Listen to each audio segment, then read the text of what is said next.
तो आज के हरिनाम संकीर्तन में सभी भक्तों का स्वागत है।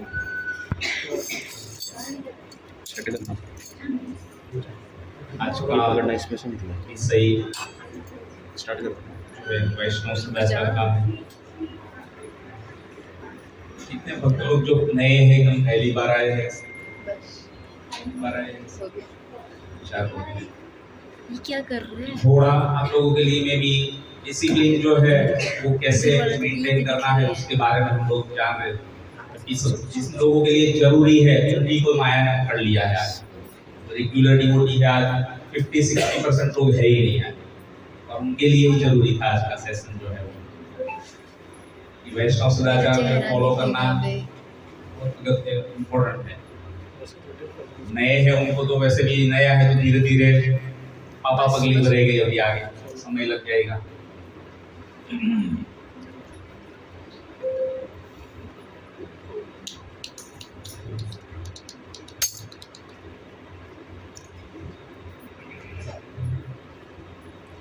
तो वैष्णव सदाचार हमारे लिए क्यों जरूरी है? वैष्णवों के लिए ये एक अगत्य की बात है।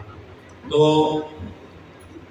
वैष्णव सदाचार भगवान श्री चैतन्य महाप्रभु है ना, और हरि भक्ति विलास करके जो बुक है वो सनातन गोस्वामी ने, जो प्रभुपाद के चैतन्य महाप्रभु के जो मुख्य डिसाइपल जो थे, रूप गोस्वामी और सनातन गोस्वामी, दोनों भाई थे। अपनी ये 6 गोस्वामी जो आप देख रहे हैं ना परंपरा में नीचे, उसमें से 2 वो है, रूप गोस्वामी और सनातन गोस्वामी। तो उन लोगों को जो है वो मुख्य शिष्य थे उनके। उन लोगों के माध्यम से जो है ये पूरा वृंदावन जो भी आज हम लोग देख रहे हैं वो पूरा उन लोगों ने जीर्णोद्धार निर्माण किया था। राधा कुंड, श्याम कुंड, ये सब जगह जो महाप्रभु ने आए, फिर रघुनाथ दास गोस्वामी आए, फिर बाद में जीव गोस्वामी आए।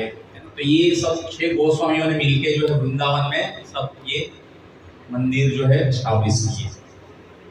तो इनको जो है ये कंपोज किया था उन्होंने, जो है ये सब डिटेल। पर वो जो रूप गोस्वामी और सनातन गोस्वामी तो मुस्लिम दरबार में मंत्री थे, है ना।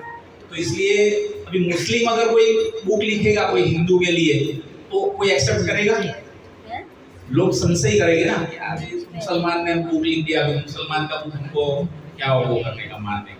पर एक्चुअल में वो हिंदू थे तो उसको कन्वर्ट करके फिर मुसलमान बनाया था, और मुसलमान की उसमें उन लोगों ने वो किया, नौकरी किया था मंत्री के तौर पर। फिर बाद में उन लोगों ने वो छोड़ दिया, और फिर बाद में चैतन्य महाप्रभु को जो है शरणागत हो गए। और फिर बाद में गोपाल भट्ट गोस्वामी आए। जब भगवान श्री चैतन्य महाप्रभु संन्यास दीक्षा लिया, उसके बाद में जगन्नाथपुरी गए, और जगन्नाथपुरी से फिर बाद में पूरी भारत भर की, दक्षिण भारत की परिक्रमा में निकले। और जब दक्षिण भारत की परिक्रमा निकले तो श्रीरंगम करके जगह है, श्रीरंगम गए। तो वहां पर श्रीरंगम में जो है उनको ये वेंकट भट्ट गोस्वामी करके जो है उनको मिले, उनके घर पे रुके। चतुर्मास था, चतुर्मास में 4 महीने तक बारिश रहती है, तो इसलिए ज्यादातर लोग घूमते फिरते नहीं है। सन्यासी लोग और साधु लोग जो है एक जगह पे रुक जाते हैं 4 महीना, और फिर बाद में वापस परिभ्रमण शुरू करते हैं। तो 4 महीना जो वहीं पे रहे थे वेंकट भट्ट गोस्वामी के घर पे, तो वहां पर जब रहे थे तब ये गोपाल भट्ट गोस्वामी जो थे एकदम छोटे बालक थे, 8 साल के, और उसको जो है तब महाप्रभु ने आशीर्वाद दिया था और शिक्षा दी थी। तो इसलिए जब वापस वो परिक्रमा करके वापस आ गए, तब जब वृंदावन में आए तो रूप गोस्वामी और सनातन गोस्वामी को बताया था कि गोपाल भट्ट गोस्वामी जो है आएंगे यहाँ पर, और उनको जो है आपके साथ में वो रखना है अपने छोटे भाई की तरह। तो बाद में जब वो आए तो वो समझ गए कि हाँ ये गोपाल भट्ट गोस्वामी जो हुआ है। तो उनके माध्यम से फिर ये जो है वैष्णव सदाचार के लिए हरि भक्ति विलास ये उन्होंने वो लिखा और इसको प्रस्तुत किया, है ना। हर एक संप्रदाय की जो है अलग अलग सदाचार की फिलोसॉफी है और बुक है ना। हर एक संप्रदाय में मध्व संप्रदाय का भी है ना, निम्बार संप्रदाय का भी है, श्री संप्रदाय का भी है, स्मृति आचार, इस तरीके से अलग अलग। स्मृति आचार ब्रह्मगौड़ीय वैष्णव संप्रदाय का है, हरि भक्ति विलास में जो गोपाल भट्ट गोस्वामी के माध्यम से उनको मिला है। तो वैष्णव के लिए ये सदाचार जरूरी है ना। तो चैतन्य महाप्रभु ने हरिदास ठाकुर करके जो है वो उनके शिष्य मुस्लिम थे वो भी, है ना। तो वो उनको मंदिर में अलाउड नहीं था जगन्नाथपुरी, तो वहां पर दूर ही रहते थे, मुस्लिम लोगों को एंट्री नहीं है, तो वहां पर जाके उसको रोज प्रसाद देते थे। और फिर बाद में उसको जो है धीरे धीरे वो भी भक्ति में एकदम निपुण थे, और उसको नामाचार्य की पदवी दी थी चैतन्य महाप्रभु, क्योंकि वो रोज के 192 राउंड करते थे, 3 लाख नाम जप करते थे, आप सोचिए। इसलिए उसको जो है ये वो भी शिष्य थे चैतन्य महाप्रभु के, और उसके माध्यम से ही बहुत सारे लोगों को और उन्होंने प्रचार करके शिष्य बनाए। तो उनको जो है ये बताया था उन्होंने, चैतन्य महाप्रभु ने हरिदास ठाकुर को, मर्यादा पालन होय साधुर भूषण। आगे आ सकते हैं ताकि जो लेट आएगी वो पीछे बैठते जाएगी, आगे आ जाइए। मर्यादा पालन होय साधुर भूषण, बोलिए सब लोग बोलिए थोड़ा साथ। मर्यादा पालन होय साधुर भूषण, मर्यादा पालन होय साधुर भूषण,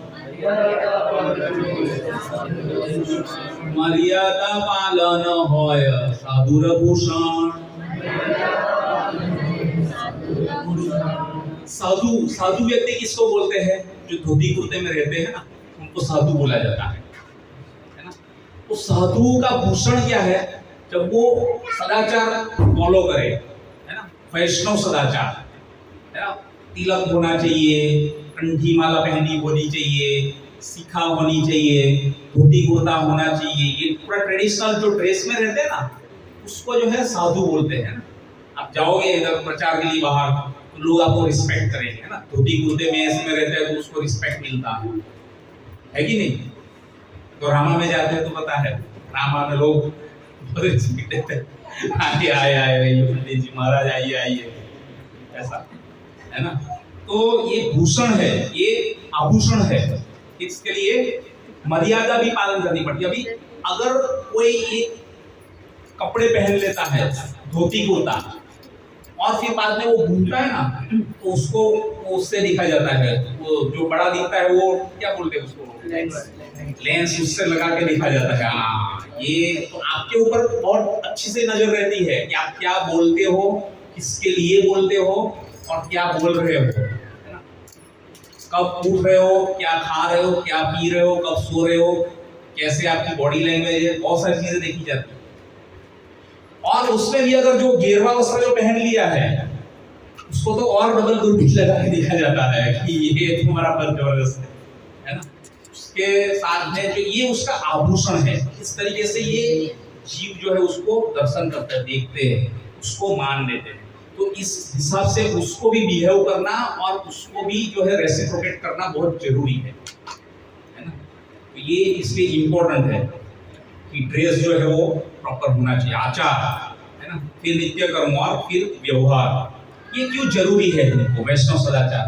क्योंकि ये अगर हम लोग पालन नहीं करेंगे तो बाहर वालों में और जो बाकी भक्त लोग जो है, जो चैंटर है, रोज हरे कृष्ण महामंत्र का जप करते हैं, उसमें और आप में कोई अंतर नहीं दिखेगा किसी को बाहर से, है ना। भौतिक दृष्टिकोण से आप भौतिकवादी लगोगे, बाहर से भी और अंदर से भी। तो इसलिए ये वैष्णव सदाचार, ये फिलोसॉफी जो है बहुत जरूरी है तुम्हारे लिए समझना, और हमको उस हिसाब से बिहेव करके अपने आप को सेट करना है। ये प्रभुपाद ने, हमारी जो गुरु शिष्य परंपरा है, उन्होंने ये आदेश दिए हैं कि हमको ये फॉलो करना है। तभी जो है हमारी गौड़ीय वैष्णव परंपरा जो है उसको हम लोग अच्छे से लोगों को प्रीच करके इसमें कनेक्ट कर पाएंगे और लोगों का कल्याण कर पाएंगे। नहीं तो फिर आपकी कोई वैल्यू नहीं रहेगी, आपको कोई तवज्जो नहीं देगा। वो तो ठीक है, वो हमारे जैसे ही है, हमारे साथ ही उठते बैठते, खाते पीते हैं, सोते हैं, सब कुछ करते हैं, आपकी कोई वैल्यू नहीं रह जाएगी। तो इसलिए आपकी वैल्यू आपको बढ़ानी है, आपको बाकी भौतिकवादी लोगों से एक अलग अपना अस्तित्व बना के सेट करना पड़ेगा। उसमें कोई बड़ी रॉकेट साइंस भी नहीं है ना। जैसे जैसे आप भक्ति करोगे, भक्ति में जुड़ोगे, शास्त्र के माध्यम से समझने का प्रयास करोगे, तो धीरे धीरे जो है आपके अंदर आता जाएगा, भक्तों के समझ लगोगे। और सीरियसनेस आनी जरूरी है ना, सभी के लिए है, प्रभु जी लोगों के लिए भी, माता जी लोगों के लिए भी, सभी लोगों के लिए, है ना। तो ये केवल इतना ही पर्याप्त नहीं है कि केवल जप कर लिया, भगवान को भोग लगा के प्रसाद पा लिया और बस हो गया, ये नहीं। बाहरी तौर से जो है दिखना चाहिए कि आप भक्त हो, है ना। तो इसलिए ये जरूरी है। और बाकी भी बहुत सारी छोटी छोटी चीजें हैं, कैसे कब उठना, कौन सा मंत्र बोलना, रात को सोते वक्त क्या करना, कौन सा मंत्र बोलना, है ना। बाहर जाते हैं तो कब किसको कैसे मिलना, बोलना, बताना, इसी से जो है आपकी एक इंप्रेशन जाती है। तभी आपको लोग इम्पोर्टेंस देंगे कि हाँ ये वैष्णव है, साधु है। तो ये इसलिए जो है चैतन्य महाप्रभु ने बताया कि ये भूषण है, नहीं तो भूषण अगर आभूषण जो है वो ऐसे लिखता है। आभूषण मतलब ऐसा नहीं कि सोने का हार, चेन, माला वाला, कंठी वंठी ये सब ऐसा पहन लिया सोने का और पूरा दिख रहा है ऐसा, है ना। इसलिए ये बहुत जरूरी है। तो सबसे पहले जो है तिलक, है ना। कितने लोगों हम लोग तिलक करते हैं, ऑफिस में भी जाके, बाहर में भी ये काम हो जाता है, उसके बाद में भी तिलक करना जरूरी है। कितने हम लोग तिलक करते हैं, ये वैष्णव तिलक है ना। तो ये वैष्णव तिलक जो है ऊर्ध्व पुंड्रक है। ये जब आप देखोगे, देखो ये गौड़ीय वैष्णव लोगों के लिए जो तिलक रहता है ना, वो ये पहला वाला जो तिलक आपको दिख रहा है, ये वाला तिलक है। ये पहला वाला तिलक दिख रहा है सबको। ये जो है भगवान के ये पैर है, दिख रहा है, ये समझ में आ रहा है। ऊर्ध्व बोलते हैं। और पौंड्रक जो है ये है तुलसी का पत्ता, नीचे का जो है ना, ये तुलसी का पत्ता है। तो भगवान के जो दो चरण है वो हमारे सर के ऊपर है, और तुलसी का पत्ता जो है वो नाक के बीच में, आंख के बीच में यहाँ पर आता है, नाक के ऊपर। तो ये ब्रह्म गौड़ीय वैष्णव लोगों का हमारा जो है ये तिलक है। ऐसा ही बहुत सारा बाकी जो 4 संप्रदाय मैंने बताए उनके भी तिलक है। जो दूसरा आपको जो दिख रहा है वो श्री वैष्णव लोगों का है ना। इधर कुछ लोग आपको मिलेंगे ऐसे श्री वैष्णव का भी तिलक करते हैं। कुछ लोगों नहीं समझ में आता है, दोनों का कंबाइन करके आधा अधूरा करके पूछते हैं कि क्यों करते हैं कर लिया हमने, तो ऐसा है ना। हम लोगों को पता होना चाहिए क्या कर रहे हैं क्या नहीं। पापा ने भी किया, हमने भी किया, ऐसा नहीं। पापा ने क्यों किया पता होना चाहिए। तो ये जो है वो श्री वैष्णव लोग जो रहते हैं ना, उसका ये तिलक है। इसमें अंदर ये ऐसे करके वो लोग करते हैं, ये उनका तिलक है। दूसरा जो है वो दिख रहा है। फिर इसका क्या मतलब है? अब वो उसमें मैंने ज्यादा जानने की कोशिश नहीं की है, उतना मेरे को पता है। अब जैसे ये अपना है वो मेरे को पता है कि 2 भगवान के पैर है, नीचे तुलसी का पत्ता है, तो ये भगवान का चरण जो हमारे सर पे रहता है। अब उन लोगों का फिलोसॉफी, उन लोगों का शास्त्र जो है, स्मृति है, चाहे उससे समझना पड़ेगा। फिर ऐसे ही जो है मध्व संप्रदाय का जो है वो भी आता है। उसमें ऐसे जस्ट राउंड होता है और फिर अंदर एक डॉट रख देते हैं, है ना, वैसा। फिर दूसरा जो है निम्बार्क संप्रदाय। निम्बार्क संप्रदाय जो राजस्थान में सलेमाबाद के पास, पुष्कर के पास बहुत बड़ा उसका मठ है।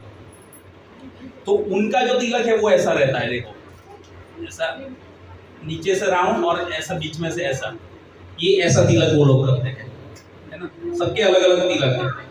फिर जो है रुद्र संप्रदाय, शिव जी वाले जो आते हैं वो, उनका जो है ये ऐसा ऐसा वाला ये सिंबल है ना, 3 लाइन रहती है और बीच में आप जब ये 12 ज्योतिर्लिंग वाला और वो सब जो जगह है ना, जो काशी और वो ऐसी जगह पे जाओगे तो पंडित जी जो पैंडा लोग रहते हैं उनका वैसा तिलक रहता है ना, 3 ऐसा लाइन रहती है और बीच में बड़ी रहती है। फिर जो है 7 लोग, मतलब जो देवी के उपासक जो रहते हैं ना, जो दुर्गा के, वैसा लोग जो है वो लाल तिलक करते हैं, ऐसा पूरा गोल, एक पूरा सेंटर में एक बड़ा सेंटर में वो करते हैं।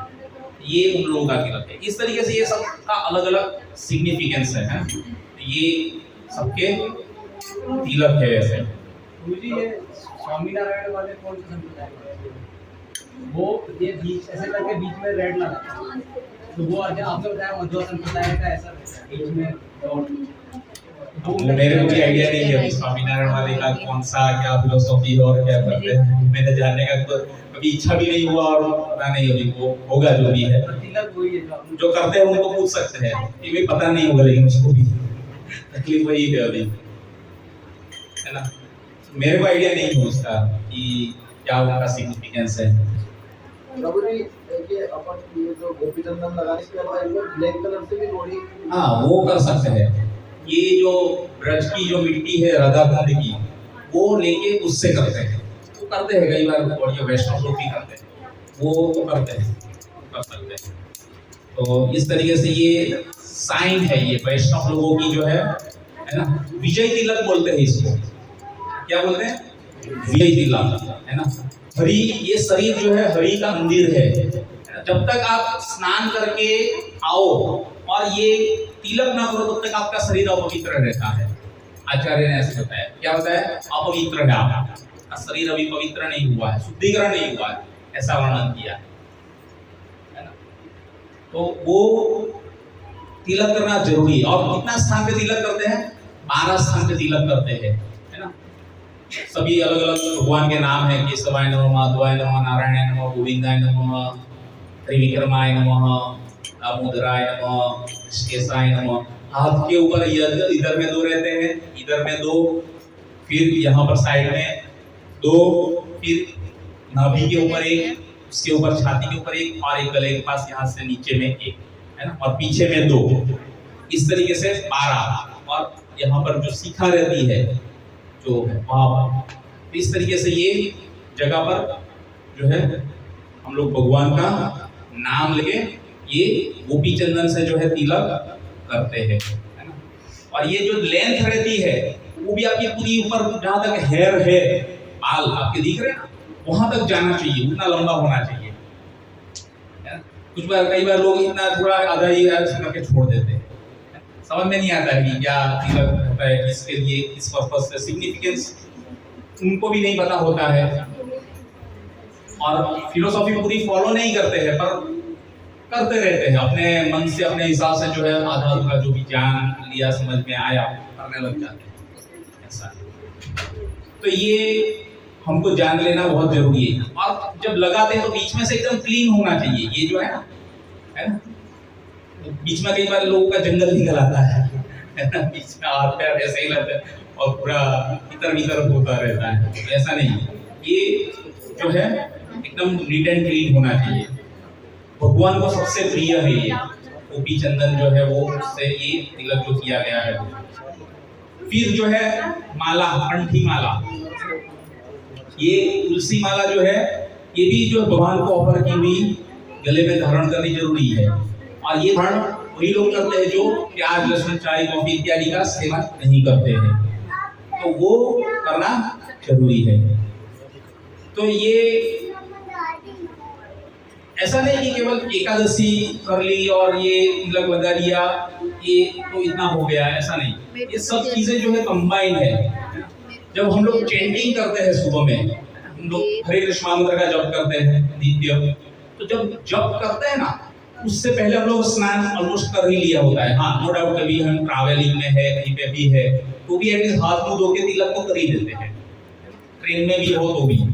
और फिर जब ये तिलक लगा के जो हम लोग चैंटिंग करते हैं, उसका पावर अलग रहता है, समझ रहे हैं? तो इसलिए ये तिलक सर के ऊपर होना और फिर बाद में जब माला करना, ये डबल पावर है, उसमें बहुत जबरदस्त पावर है, ऐसा भी वर्णन है ना।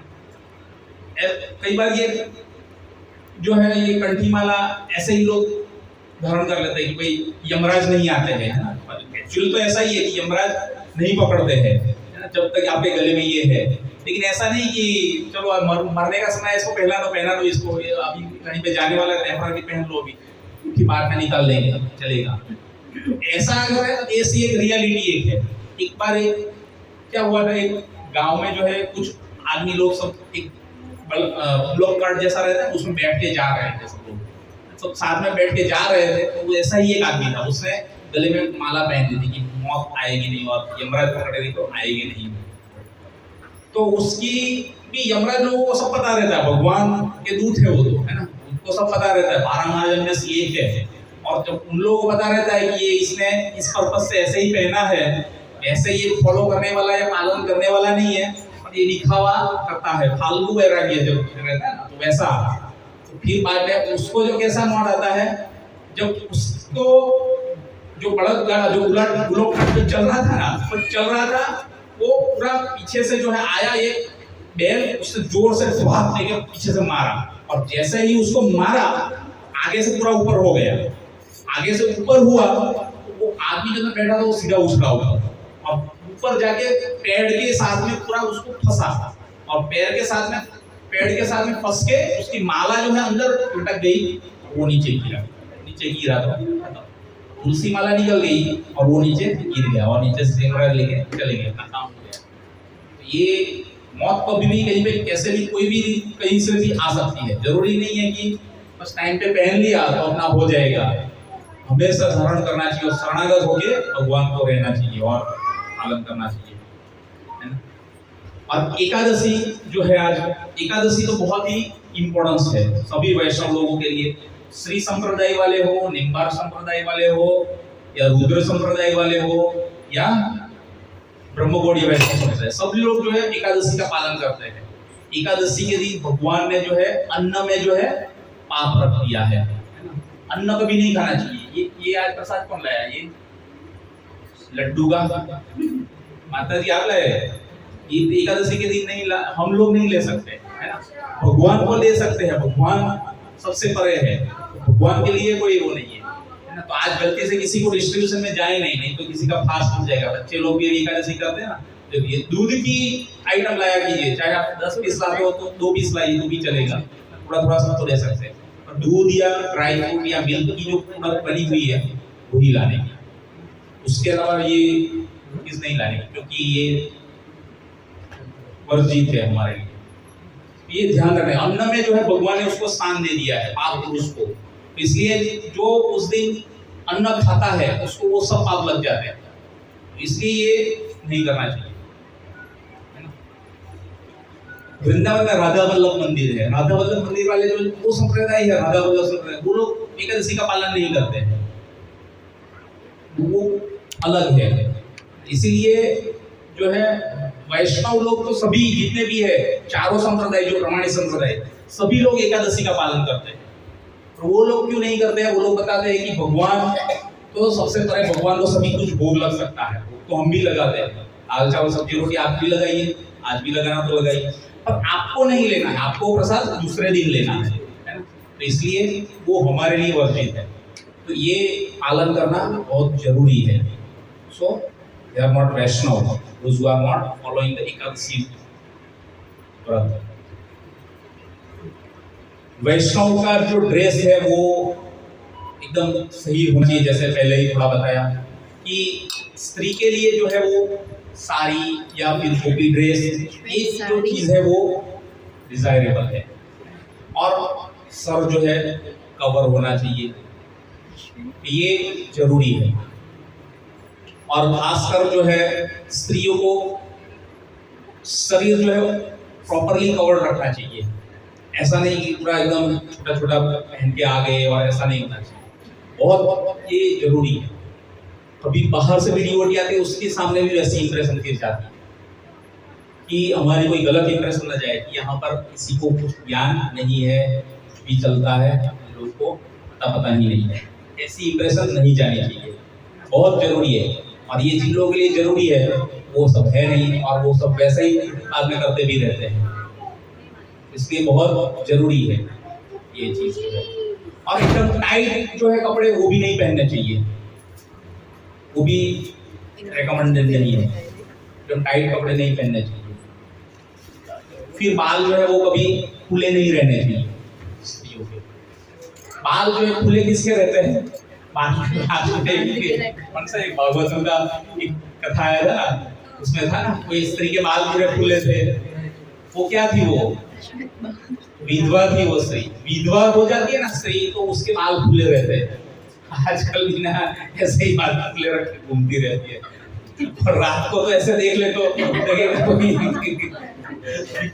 अली मेरी नाइट ड्यूटी रात को 10 में 10 थी, तो निकल रहा था, आगे गेट के पास ग्राउंड के पास क्रॉस हो रहा था, तो पूरा एकदम लाल रंग पे पूरे खुला सुनने लगे। तो ये पीछे से मैंने देखा, कौन है, एकदम डर जाते हैं ऐसा। अगर हाईवे पे ऐसा होगा कि आपको ऐसे उठे कर तो हम समझ लेने का ये कोई घोस्ट है ये, तो ये डिजायरेबल नहीं है ऐसा चीज। स्त्रियों को अपना एटिकेट जो है पता होना चाहिए, किसको क्या पालन करना है। और जो सीनियर जो है ऑलरेडी आज 3 साल से जुड़े हुए हैं, उनका कर्तव्य बनता है कि जो नए माता जी लोग जो ज्वाइन कर रहे हैं उनका ध्यान रखा जाए, अच्छे से उनको बताया जाए, सब छोटी छोटी चीजें प्रेम से बताया जाए। ऐसा नहीं कि भड़का के बताया जाए आपने ये सही नहीं किया, जाइए अंदर जाके अच्छे से करके आइए।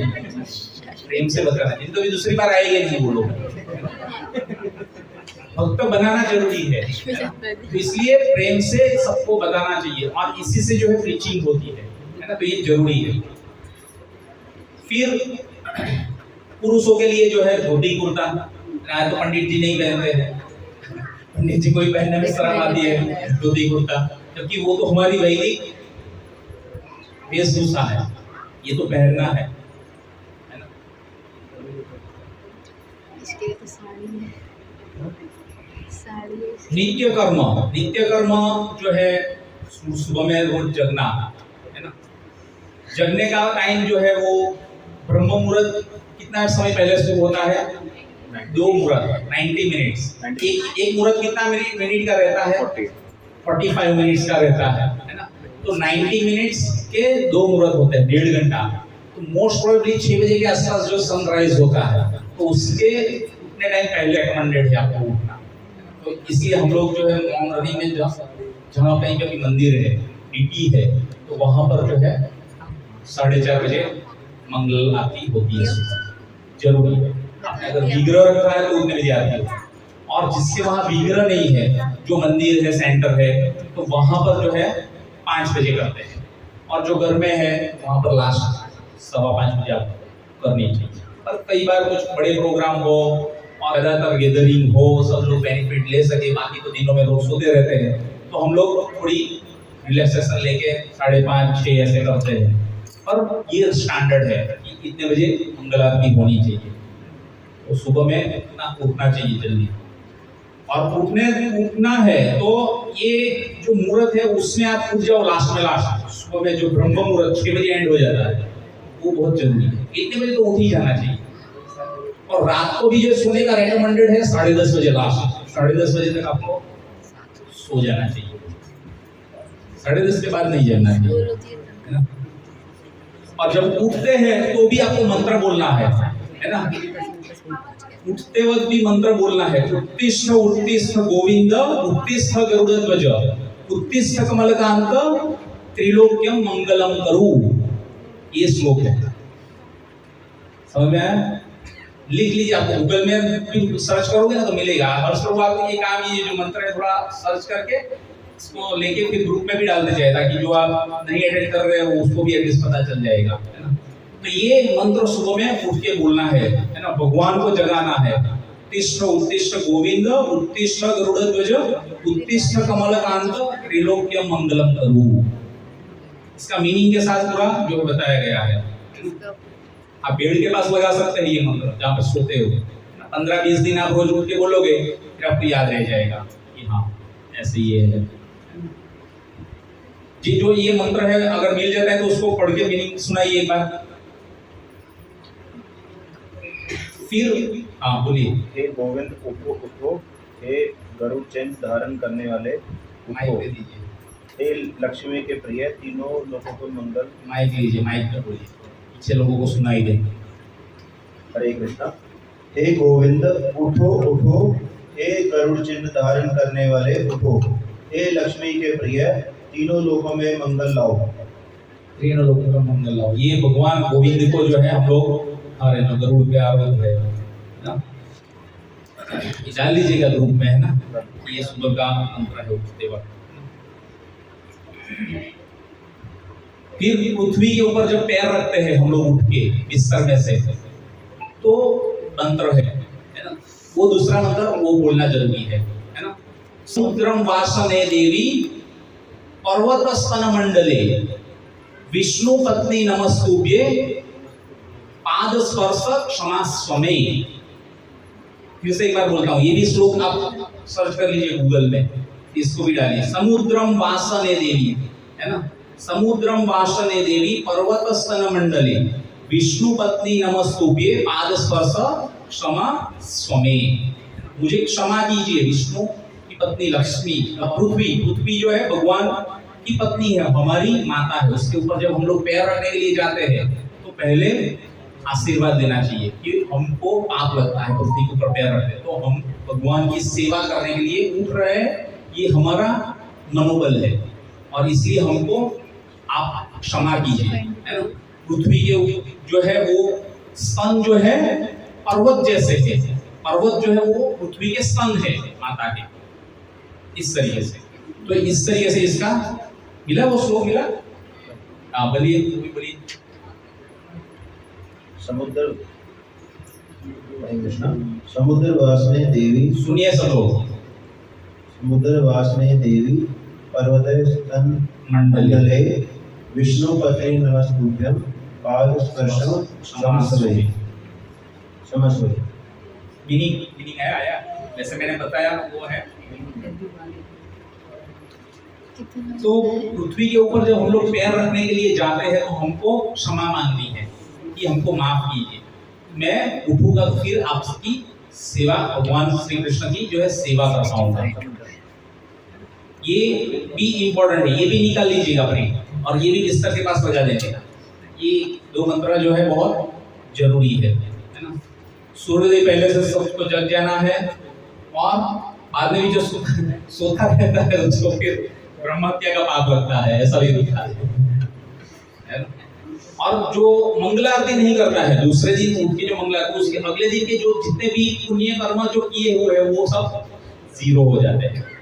इसलिए उठना और भगवान को जगाना और भगवान की सेवा करना बहुत जरूरी है, तभी जो है आपका पुण्य कर्म जो है वो ये बढ़ता जाएगा ब्रह्म मुहूर्त में, इसलिए जगना बहुत जरूरी है।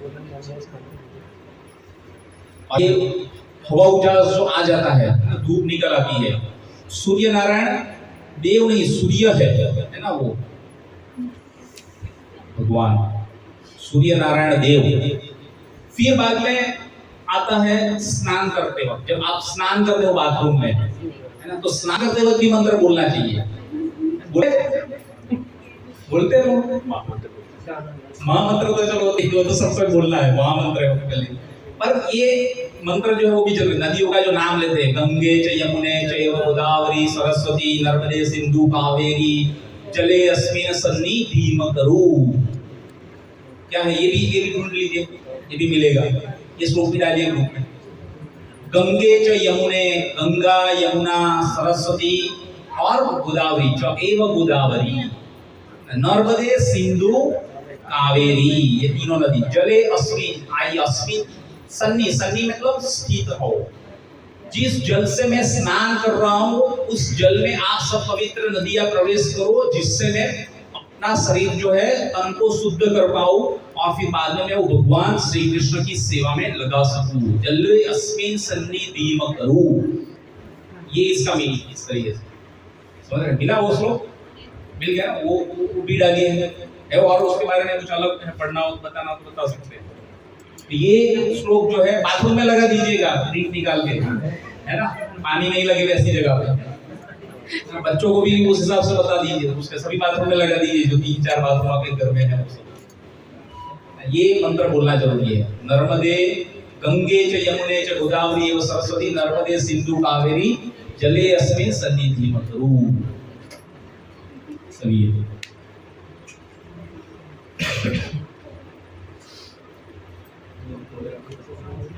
अपवित्र पवित्रो वा सर्वावस्था गतोपि वा यः स्मरे पुंडरीकाक्ष स ब्रह्म भूयंतर शुचिः। ये भी एक मंत्र है, हालांकि तो मैं भी नहीं बोलता हूँ, ये भी एक बताया गया है। पानी जो नदियाँ जो जिससे हम लोग स्नान कर रहे हैं वो सभी नदियों का हम लोग बुलाते हैं उसमें जल में, जिससे हम लोग हमारे तन के ऊपर छिड़क रहे हैं। और जितनी बार आप लोग वॉशरूम जाते हो, बाथरूम जाते हो, तो उतनी बार जो है आपको कुलिया करना भी जरूरी है। पता है लोग नहीं कर रहे, कितने लोग तो हाथ भी नहीं धोते, कंपनी तो ऐसे मिलते हाथ भी नहीं धोते। ये बहुत सारे लोग 99% जैसे ऐसे लोग रहते हो, है ना, तो हाथ भी नहीं धोते। हाथ धोना चाहिए, कुलिया करना चाहिए और फिर जल छिड़कना चाहिए और पैर धोना चाहिए, ये जरूरी है। और रात को जब सोते हैं ना, रात को सोते वक्त जो है पैर धो के सोना जरूरी है बिस्तर में जब जाते हो, नहीं तो भूत घुस जाएगा तो इसलिए ये भी वर्णन है, ऐसे ही नहीं है। तो हाथ पैर धो के फिर बाद में बिस्तर में जाना चाहिए, जरूरी है। समझ रहे हैं? सब छोटी छोटी चीजें आपको मे भी आधे अधूरी पता होगी नहीं होगी, ये सब आप अच्छे से आज जान लीजिए और इसको फॉलो करने लगिए। बार बार ना तो कोई बताने वाला रहेगा, ना कोई मिलेगा, नहीं मिलेगा आगे पता नहीं, ना कब तक कहाँ क्या चलता रहे, हम कब निकल जाए, कौन कर रहा कहाँ कर रहे, कोई ठिकाना नहीं है। इसलिए जब जहाँ पर जो ज्ञान मिल गया, जो हमको पता चल गया, अच्छे से पालन कीजिए, है ना। ये वैष्णव सदाचार है। इसलिए और जब टॉयलेट करके आते हैं तब तो स्नान करने का रिकमेंडेड है ना। और इवन जो ब्राह्मण दीक्षा लिए है वो लोग अगर जो डीडी वर्शिप करते हैं तो उसके लिए तो बहुत ही जरूरी है, हाईली रिकमेंडेड कि आपको स्नान करना पड़ेगा। इसलिए जब ज्यादातर प्रोग्राम्स रहते हैं ना तो उसमें ये खाते पीते नहीं है ज्यादातर, कि खाएंगे पिएंगे तो फिर वॉशरूम जाना पड़ेगा, वॉशरूम जाएंगे तो वापस शरीर दूषित हो जाएगा, जिससे स्नान करना पड़ेगा। इसलिए बहुत जरूरी है ये सब चीजें, अच्छे से ये सब चीजें जो है पालन करनी चाहिए।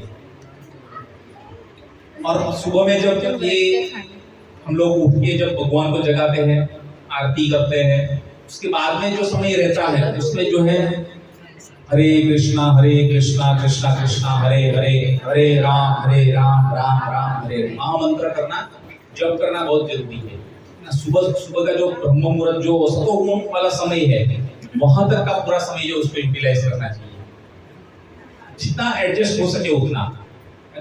बाकी आपकी ड्यूटी है वो सब है तो अलग है, पर वो समय में बातचीत करके, और हो सके तब तक किसी को, हस्बैंड वाइफ को भी, प्रभु जी माता जी लोगों को भी एक दूसरे के साथ सुबह सुबह में ऐसे आके कोई बात छेड़ नहीं देनी चाहिए, है ना। सबको ध्यान रखना चाहिए। प्रभु जी लोगों को भी, माता जी को उठते ही सुबह में हाँ आरती हुई और सुबह में 6 बजे 6:15 और तुरंत ऐसा कोई पॉइंट छेड़ दिया जिससे पूरा मन एकदम धक्का है ना, पूरा हाइपर हो जाता है और हम लोग कुछ इन्वॉल्व हो जाते हैं कोई अलग मैटर में, ऐसा बात है तो तुरंत नहीं छेड़ना चाहिए। और माता जी को भी ध्यान रखना चाहिए कि ऐसी कोई बातें तुरंत ऐसा ना छेड़ दे जिससे ये पूरे विचलित हो जाए और इधर उधर भ्रमित हो जाए।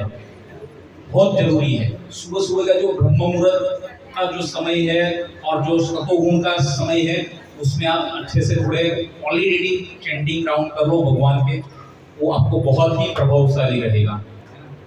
तो ये एक जरूरी चीज है, इसको करना नहीं चाहिए।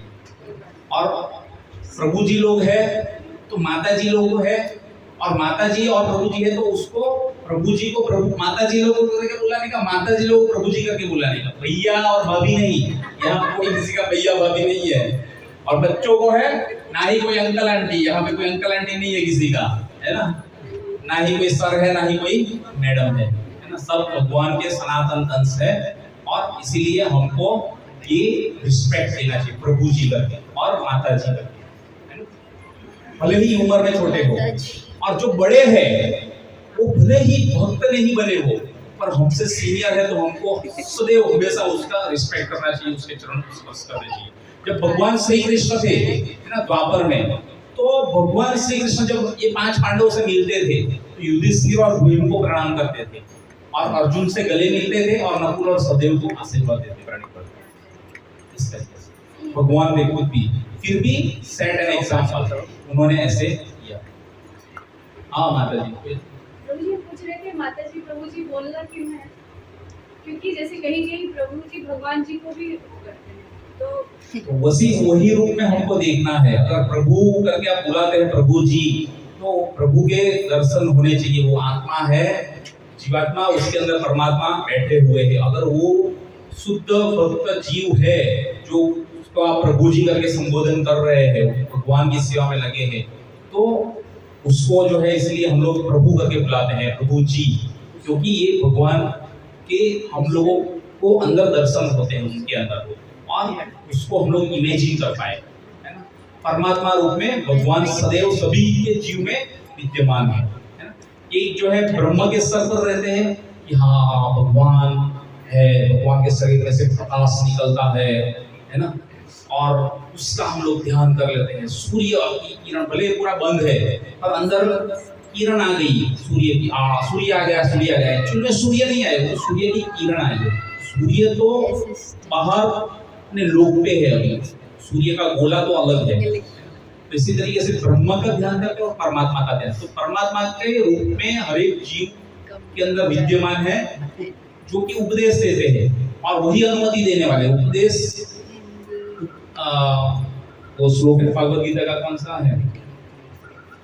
उपदेश शांति अनुमंता भक्ता भोक्ता महेश्वरा, कौन सा वो श्लोक है? तो वो उसमें वो उसी का वर्णन किया गया है, तो इसलिए हमको ये रिस्पेक्ट देना है। उपद्रष्टा च अनुमंता च भर्ता भोक्ता महेश्वरा, है ना? तो ये इस तरीके से। और फिर जो उससे भी ऊपर के लेवल के हैं वो भगवान के रूप में निकले हैं। भगवान का ये मूर्ति में, फ्रेम में भी भगवान का दर्शन करते हैं, वो तीसरी कैटेगरी के लोग रहते हैं। तो ब्रह्म इति परमात्मा इति भगवान इति शब्दते लभते, ऐसा ये श्लोक है, इसमें ये एक्सप्लेन किया गया है। फिर आता है खाने का, है ना? खाने के समय जो है आपको मंत्र बोलना है, तो सबको पता है ना? महाप्रसादे गोविंदे, तो चालू ही कर देने का, उसमें तो कुछ है नहीं, है ना? महाप्रसादे हो गया, किसी की तो राह देखते खत्म करे, महाप्रसादे शुरू हो जाए, तो वो तो सबको पता रहता है। दूसरा भी उसमें श्लोक बताया गया है, BG 4.24 में, ये भी डाल लीजिएगा, महाप्रसादे वाला भी ढूंढ के, सब साथ में जा रहा है तो वो भी जाएगा साथ में, सबको पता चल जाएगा। BG 4.24 में जो बच्चों को गुरुकुल में पढ़ाया जाता है, ब्रह्म अर्पणम ब्रह्म हवि, हवि मतलब जो आहुति देते हैं, ब्रह्म ब्रह्म अग्नि ब्रह्मण भूतम, ब्रह्म के ब्रह्म एव तेन गंतव्यम ब्रह्म कर्म समाधिना। BG 4.24 डाल सकते हैं, 4.24 चौथा दिव्य ज्ञान जो है उसका 24वां श्लोक ये है। फिर रात को सोते वक्त, है ना? सोते वक्त जो है वो आपको मैंने बताया, पैर को धो के सोना है, तो भूत घुस जाता है पैर में से, है ना? इसलिए सबको ध्यान रखना है ना? आंखों की रोशनी भी जो है आपकी अच्छी रहती है, ये भी वर्णन है शास्त्र में, है ना? तो जो पैर धो के सोते हैं उसको ये आंखों की रोशनी जो है अच्छी रहती है।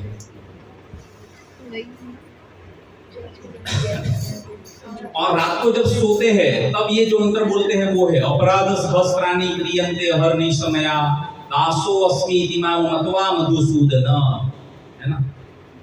अपराध सहस्राणि क्रियन्ते अहर्निशमया दासो अस्मि इति मां मत्वा मधुसूदन, मैं आपका दास हूं और मैं सोने जा रहा हूं, दूसरे दिन उठ के मैं वापस भगवान कृष्ण या विष्णु की सेवा कर पाऊंगा, और मेरे से जो अपराध सहस्त्र मतलब हजारों अपराध मेरे साथ दिन में हुए हैं, तो मुझे समाज में मुझे वो मुक्ति मिले, इसमें से हार नहीं।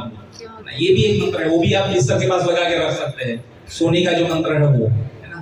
तो ये मंत्र भी जरूरी है। अपराध सहस्राणि क्रियन्ते अहर्निशमया दासो अस्मि इति मां मत्वा मधुसूदन, मधुसूदन मधु नाम के राक्षस का जिन्होंने वध किया था वो भगवान श्री कृष्ण, इसलिए उसको बोलते हैं मधुसूदन। मेरे को आपका दास समझ के मुझे माफ कर दीजिए, मेरे से बहुत सारे अपराध हुए हैं, ऐसा मनोबल होना चाहिए। आगे थोड़ा आ जाइए, आगे जगह लोग हमारा तो बैठने की जगह नहीं रहती, हमेशा आगे आ जाए, आगे बैठ जाने का, ताकि पीछे जो लेट आने वाले हैं उसको जगह मिलती रहे। फिर प्रचार में व्यवहार, उपदेशामृत का भी श्लोक है ना? ददाति प्रति गृह्यति गृह्यमाप्यति पृच्छन्ति भुक्ते भोजयते चैव सत्कृतं प्रतिलक्षणम। दान देना चाहिए, है ना? ब्राह्मण वैश्यों को दान देना चाहिए और उनको दान देना भी चाहिए। हम लोग कमा रहे हैं तो हमको देना भी चाहिए, दोनों तरीके से रेसिप्रोकेट, दान में लेना भी और दान स्वीकार भी करना, है ना? और फिर बाद में मन से विश्वास में, मन को विश्वास में प्रकट करना, है ना? और गृह्यमाप्यति पृच्छन्ति मतलब गोपनीय इससे पूछताछ करना, जानने की। जैसे हम लोग कई बार लेक्चर खत्म हो जाते बाद में पूछताछ करते हैं, जानने की जिज्ञासा करते हैं, कुछ डाउट होता है तो क्लियर करते हैं। गृह्यमाप्यति पृच्छन्ति, ये उपदेशामृत का ये श्लोक है जिसमें जीव गोस्वामी ने वर्णन किया है ना? और प्रसाद को स्वीकार करना चाहिए और प्रसाद चढ़ाना चाहिए, है ना? प्रसाद ही लेना चाहिए, बिना भगवान को भोग लगाया हुआ केवल बना के सीधा जो खा लेते हैं उसको भगवान ने भगवद गीता में क्या बताया? स्तेन एव, स्तेन मतलब चोर, चोर है वो सब, है ना? एक तो मुफ्त का पूरा बिजली भी खाते हैं नो डाउट ये बिजली का बिल तो हम लोग भरते हैं, हम लोग कहाँ मुफ्त का ले रहे हैं, हम लोगों का सैलरी में से कटता है ये, वो तो ठीक है। पर ये बिजली कहाँ से आती है जो ऊपर पैनल लगी है? पैनल के ऊपर ये कब चलेगी? जब पूरा धूप निकलेगा, है ना, सन आएगा। सन कौन देता है? भगवान देते हैं। तो सूर्य देता है ना, तो वो कैसे आया? उसका कोई बिल भरते हैं हम लोग? कुछ नहीं भरते। हवा चलती है, वायुदेव, कोई हवा लेते हैं हम लोग, बंद हो जाएगी, वायु रोक देगी। एक बार वो कथा में बताया था, वायु हनुमान जी ने वो रोक दिया था, तो सभी देवी देवता त्राहिमाम पुकार गए। वो अगर रुक गया तो कितना तकलीफ है। वो हम लोग फ्री का ले रहे हैं, हवा, पानी, उजाला। रात में जो है चंद्रमा भी रास्ता दिखाते हैं, शीतलता प्रदान करते हैं। अगर मान लो चंद्रमा ना निकले, ना हो, आप इमेजिन कीजिए क्या हालत हो जाएगी। और ये जो वनस्पति, जो बीज, जो सब फलीभूत होते हैं, उसके अंदर जो टेस्ट आता है वो भी उसी की वजह से आता है, चंद्रमा के किरणों की वजह से, और शीतलता उसी से बनती है। इसलिए ये भगवान की सब शक्ति है, भगवान के सब निर्धारित देवता गण है, देवी गण है, और ये सब जो है भगवान ने हमको दिया है। तो हमको जो भी बनाते हैं उसको भगवान को ऑफर करना चाहिए, फिर बाद में उसको प्रसाद के रूप में ग्रहण करना चाहिए। शुद्ध सात्विक, विदाउट ऑनियन गार्लिक, तुलसी का पत्ता रख के भगवान को मंत्र बोल के ऑफर किया गया जो प्रसाद है, उसको लेके किसी को नहीं दे देना है, उसको जाके जो बना है उसमें मिक्स करना है, देन इट विल बिकम प्रसाद। जो भोग है वो, उससे पहले अगर आप लोग ले लोगे वो तो भोग लगा ही नहीं है। वो भोग कब बनेगा? भोग प्रसाद कब बनेगा?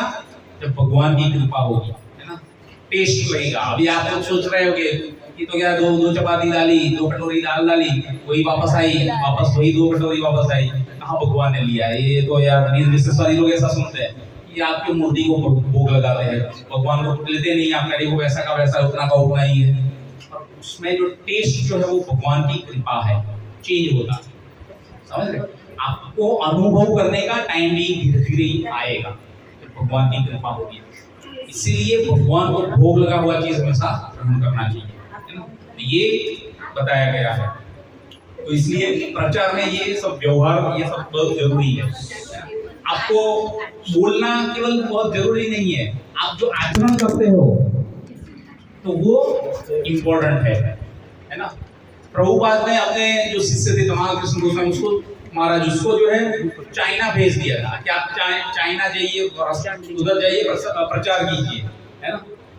आज कितने हजारों डिवोटी है वहां पर भी, ऐसी कंट्री में भी।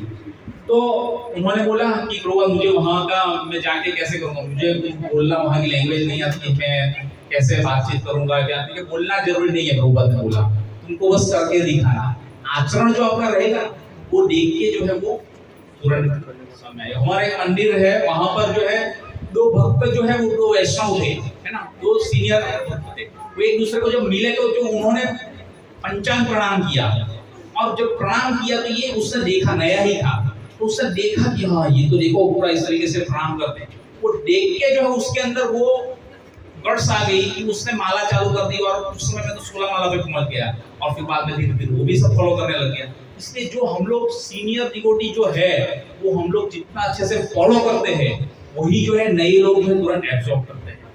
तो इसलिए ये सेट करना बहुत जरूरी है, इसी से जो है प्रचार होगा। कई बार सबको जो है प्रभु जी करके सबको बुलाना है, सबको उतना रिस्पेक्ट देना है। कई बार मैं देखता हूँ अपने भक्त लोग भी जो है अंदर मेरे को फोन करते हैं, मेरे से बात होती है, हरे कृष्ण प्रभु जी, दंडवत प्रणाम, कैसे है? अच्छे, ठीक है, चलो वैसे तरीके से बात शुरू होती है। और अपने ही ग्रुप के अगर कोई दूसरा कोई फोन करता है, हाँ बोलिए कैसे है, बोलिए क्या काम है, तो ऐसा नहीं होना चाहिए। सबको जो है, आप वैष्णव बनने के लिए निकले हैं, आप वैष्णव फिलोसॉफी फॉलो कर रहे हैं, वैष्णव सदाचारी हम लोग बनने जा रहे हैं, तो हमको सबको उतना ही रिस्पेक्ट और तवज्जो देना चाहिए। सबको हरे कृष्ण प्रणाम करके बोलना चाहिए, और शुरू करके अंत भी ऐसे करना चाहिए। फिर ऐसा नहीं कि सामने केवल मैं हूँ या कोई सीनियर डिवोटी है तो उसी को हरे कृष्ण प्रणाम कीजिए, सबको करना चाहिए, सबको बोलना है, समझ रहे? इस तरीके से होना चाहिए। ऐसा नहीं कि केवल एक को ही, बाकी सबको जरूरत नहीं है, सबको सीधा काम से मतलब बातें करो, ऐसा नहीं। तो ऑफ द स्पिरिचुअल टाइम जब आप बाहर में भी हो तो आपको उतना रिस्पेक्ट देना चाहिए और उतना वैसे रहना चाहिए। भले ही 40 स्तर पे हम लोग हैं बाहर कहीं पे, पर रिस्पेक्ट वैसा ही होना चाहिए, उस तरीके से, समझ रहे हो? ये बहुत जरूरी है। प्रणाम करना भी इम्पोर्टेंट है ना। पंचांग प्रणाम करते हैं, पंचांग प्रणाम, जो पंचांग प्रणाम करते हैं ना, देखो ये जो है क्या कर रहा है, ये दंडवत प्रणाम किया हुआ है, ये पिक्चर दिख रहा है इसमें, ऊपर का जो पिक्चर है वो एकदम सही है, नीचे वाला सो गया लगेगा। तो ऐसा नहीं होना चाहिए। बच्चे लोगों को कई बार प्रणाम करा तो सो जाते हैं, प्रणाम बोलते हैं तब तक जगाना पड़ता है, तो ये ध्यान रखना चाहिए, है ना। फिर जब देखो जपा कर रहे हैं तो किस तरीके की पोजीशन होनी चाहिए ना, वो इसमें दिखाया है, इस तरीके से आपको बैठ के जपा करना चाहिए, है ना। फिर इस तरीके से कभी नहीं बैठना चाहिए, इसलिए मैं कई बार टोका भी है लोगों को, है ना। बैठते हैं ना तो ऐसे ऐसे पैर को वो करते रहते हैं, ऐसे कई बार बैठ जाते हो, फिर पैर को ऐसे ऐसे खुजलते रहते हैं, फिर कई बार मुंह में डाल के उंगली, तो ये गलत है ना। मुंह में आप अगर कुछ दूसरी चीजें डाल देते तो यज्ञ जो है दूषित हो जाता है। ये यज्ञ हो रहा है, क्या है, हरिनाम संकीर्तन यज्ञ। अगर संकीर्तन यज्ञों में अगर आप कुछ जूठा कर दो, मुंह में डाल दो और फिर बाद में हाथ पैर छू लो, फिर बाद में उसको अल्टर के ऊपर पकड़ लो या प्रसाद कुछ टच कर लो, सब दूषित हो जाता है यज्ञ, है ना। ये सब चीजों का ध्यान रखना जरूरी है, इस तरीके का पोस्टर नहीं होना चाहिए, गलत है ना।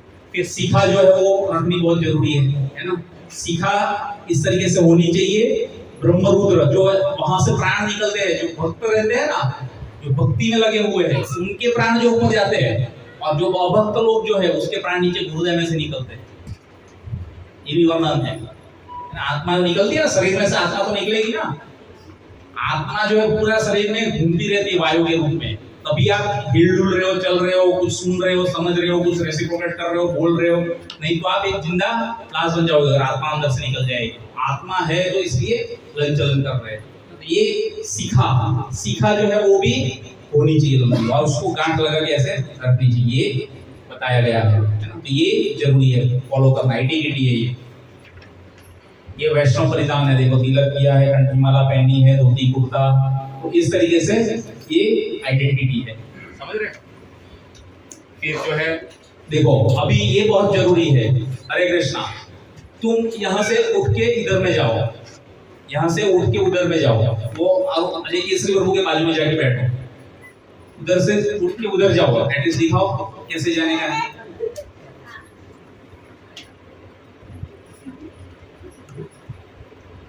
देखो ये अभी इतना परफेक्ट नहीं है, पर कल कैसे जाना है, इसको जो है जो जाने वाला है उसको रास्ता दिखाना, मांगना है, समझ रहे हैं।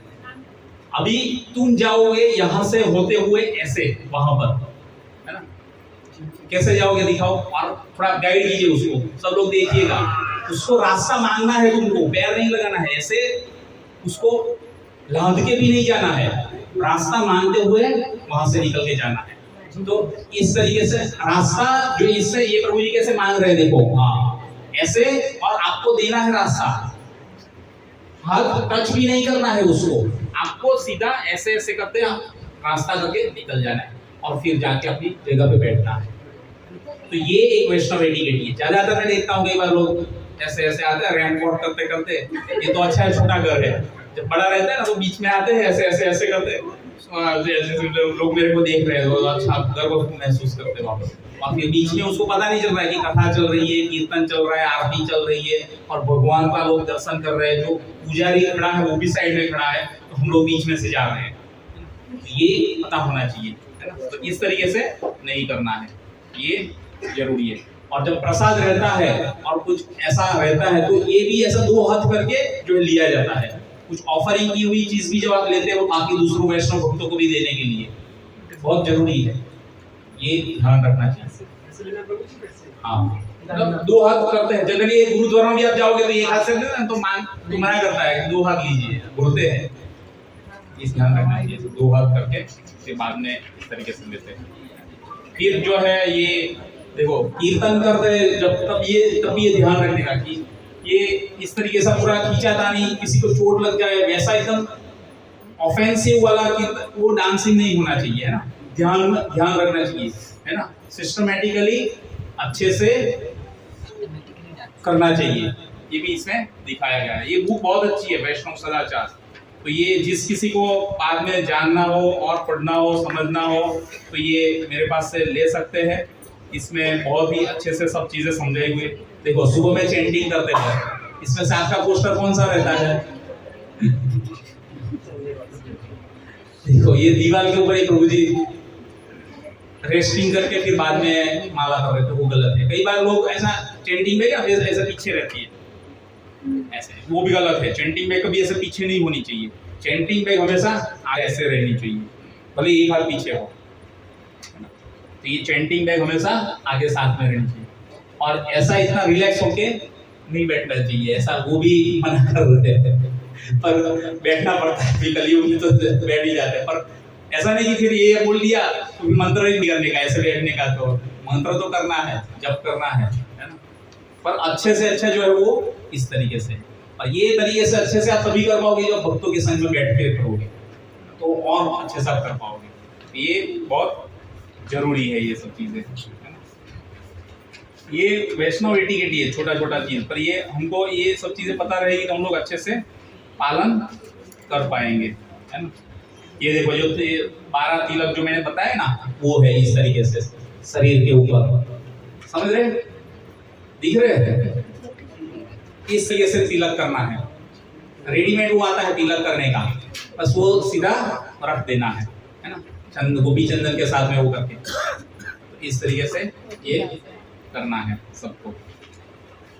ये जो पूरे नाम बताए हैं, केशवाय नमः, माधवाय नमः, नारायणाय नमः, गोविंदाय नमः, कृष्णाय नमः, मधुसूदनाय नमः, त्रिविक्रमाय नमः, वामनाय नमः, श्रीधराय नमः, ऋषिकेशाय नमः, पद्मनाभाय नमः और दामोदराय नमः। इस तरीके से ये जो है मस्तक पर, नाभि के ऊपर, छाती पर, ये सब अलग अलग जगह पर जो किए जाते हैं वो सब पूरा लिखा हुआ है। अपनी एप्लीकेशन जो है उसमें भी है, वैष्णव की एप्लीकेशन जो है ना उसमें भी ये सब चीजें हैं, तो उसमें से भी आप देखिए, उसमें डाउनलोड कर लीजिए जिस किसी के पास नहीं हो वो, है ना। और जिस किसी के पास नहीं हो ये तिलक करने का और वो स्टैम्प और ये गोपी चंदन ले लीजिए, है ना। और सबको इस हिसाब से करके आने का है ना। बहुत जरूरी है ये सब चीजें। ये पूजा की आरती की थाली जो है वो किस तरीके से कैसे तैयार होनी चाहिए, कितनी चीज होनी चाहिए, इसका ही पूरा बताया गया है ना। घर पे भी आप करते हो तो उस तरीके से पूरा होना चाहिए, ये जरूरी है। 7 चीजें जो है वो है, ये बहुत ही अच्छा है वैष्णव सदाचार, है ना। चैतन्य महाप्रभु ने जो सनातन गोस्वामी और रूप गोस्वामी को जहाँ पर उपदेश दिया दशाश्वमेध घाट प्रयागराज में, तो वहां पर ये सब चीजें बताई गई थी।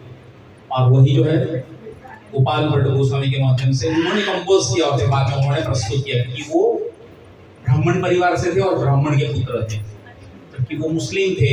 इसलिए मुस्लिम के द्वारा बताई हुई चीज कोई जल्दी फॉलो और एब्जॉर्ब नहीं करेगा, कि कोई हिंदू ब्राह्मण बताएगा तो वो तुरंत करेगा। तो ये चीज है। हरे कृष्णा, श्री प्रभुपाद की जय। किसी को कुछ बोलना है, पूछना है, बताना है, बता सकते हैं। किसी का कुछ प्रश्न है?